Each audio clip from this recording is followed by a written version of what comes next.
All right, what's going on YouTube, Facebook, Instagram, Twitter, or X, whatever you want to call it. How you guys doing today? It's Bert Ferguson, Realtor, coming to you guys with another video this week. So I've been doing a lot of videos. It's getting a little bit more realer with you guys. What experiences I've been through, what experiences does a realtor go through, right? You guys are going to be trusting me to help you with one of the biggest transactions you'll probably do in your life. So I think it's good to tell stories and connections. So not only can I give you my market expertise on getting you your home, but also who I am as a person and what I've kind of been through, and just get more authentic and intimate with you guys, right? So this video is also going to be in that vein, okay? And I'm going to talk a little bit more to other agents, but even maybe some clients as well, because this video is going to talk about rejection and how I deal with rejection in the real estate space. I work in a sales career, I work in a commission career. I only make a living when I close a particular transaction. And throughout those transactions, getting to a transaction, getting a person to work with me, there's a lot of rejections, right? Let's say that there's a person who said that they were going to use me to help them get their dream home, and they end up not working with me, or they end up saying, listen, Bert, we want to go in another direction. Or if there's a particular person who I'm looking at list their home, I know that their neighborhood is selling at a high price right now, they have a lot of equity they can tap into, and they just don't want to work with me. They say, we're good. These rejections, they pile up on a person, right? So what I wanted to talk to you guys today is, how does a person working in sales, or even if you're looking to buy your home, how do you deal with rejection? So, but I'll probably get a little bit more specific here, okay? Realtors out there, you're looking to get into real estate, you're a brand new realtor. How do you deal with rejection in a sales career? So I'm gonna give you some tidbits on that and how I deal with it, all right? So the first thing that I'll say is, when you're getting into a sales career, whether it be car sales, solar sales, real estate sales, high ticket sales of any items, you really need to understand you cannot get into a sales career to get your personal needs met. Your personal needs need to be met before you get into this business, or you at very least need to be open to having some structures or some outside things set up, so that as you start to see things inside of yourself that need to be met because you're getting rejections and they're affecting you personally, you need to be open to having some things set up. So here's what I'll say. Before you get into a sales career, you need to be able to understand that your personal needs are not going to be met here. You need to be open to having like therapy. You need to be have a therapist, maybe a church community that you go to, so you can receive some of those affirmations and good word that you'll need for yourself. Okay, you should also have a good diet and fitness routine set up, so that you build that confidence inside of yourself outside of your career, right? So many people get into sales, specifically real estate, and they're looking for the people to like them. Okay, people should like you, but some people are not going to. And some people get devastated when things or potential clients or potential customers don't quite fit. And they take it very personally, and it really starts to dig away at them. So for me, church, okay, therapy, I go to the gym 6 days a week, and I keep a strong and consistent diet. Okay, I keep content in front of me that also lets me know you can't take it personally. And sometimes a no really isn't even a no. A lot of times in this business, you'll realize a no is just a not right now. So you do your best to keep that person educated. If they have not told you an exact no and stay away from me, a lot of the times it's a not right now. And all that means is that you need to find creative ways to keep them engaged and keep them educated on whatever it is, the service you're trying to do to get them to come over to your side. These things are all very, very possible, but you can't go into sales with those personal needs not met, or at least have a plan to get them met. When I first got into this business, right, and I first started to get into real estate sales, I was making cold calls all day, every day, at least 2 hours a day, at least. I'm making cold calls to people I don't know.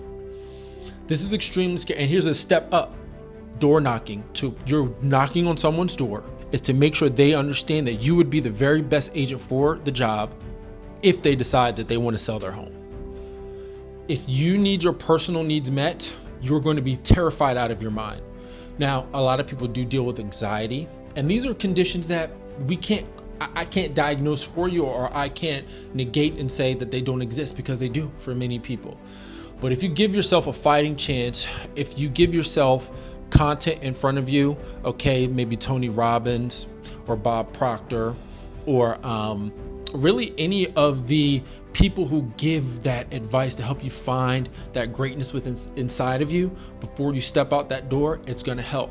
Maybe you get a workout in before that. Maybe you say a prayer and know that God is with you if you're a religious person. So having needs like that not need to be met, it puts you at a great advantage in the sales career, because you understand its numbers. Of course, you want people to like you, and you want to be your authentic self, and you want to be a consummate professional. But you also understand that, listen, if it doesn't work out, I'm not a bad person. Okay? So those are some of the things that I've learned to do over time, so that I don't take that rejection personally. 2, training. The number 2 thing is going to be training. Whatever it is that you do in sales, but I'm talking to I'll talk to realtors here. Make sure you access the training that your office has. All offices, if they're worth their salt, will have training. They'll have script and dialogue practice. They'll have contract writing and understanding practice. They'll have marketing tools and things of that nature, okay?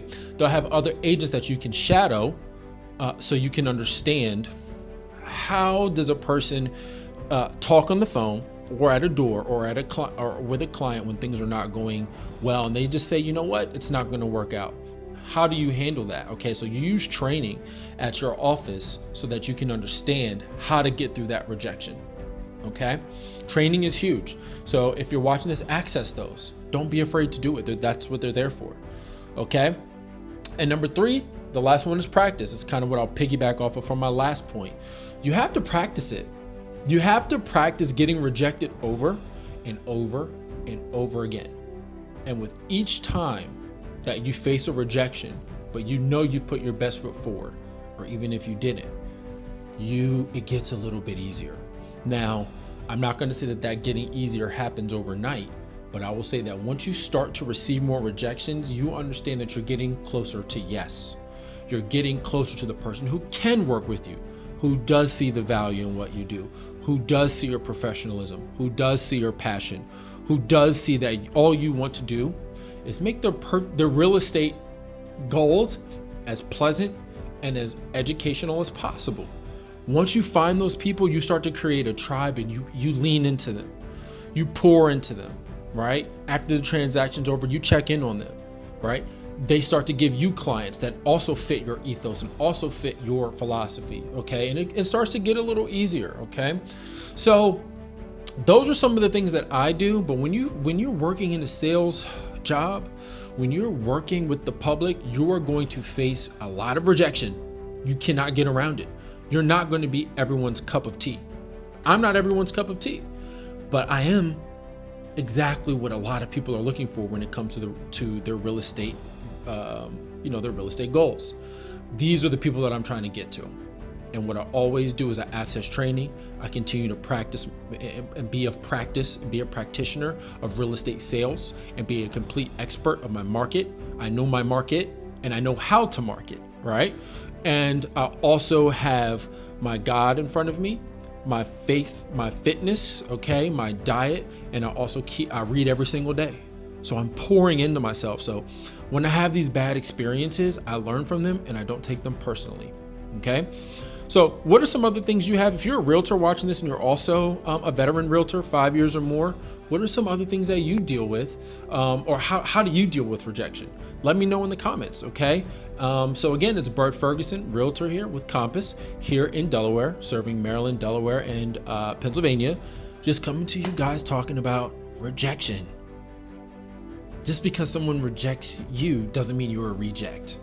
Just because someone, doesn't want to work with you doesn't mean you're a bad person. You have to understand that. Once you start to get over that hump, you will feel unstoppable. All right. So I hope this helps you guys. And we'll come back next week with more stuff. All right, guys. Have a great day. See ya.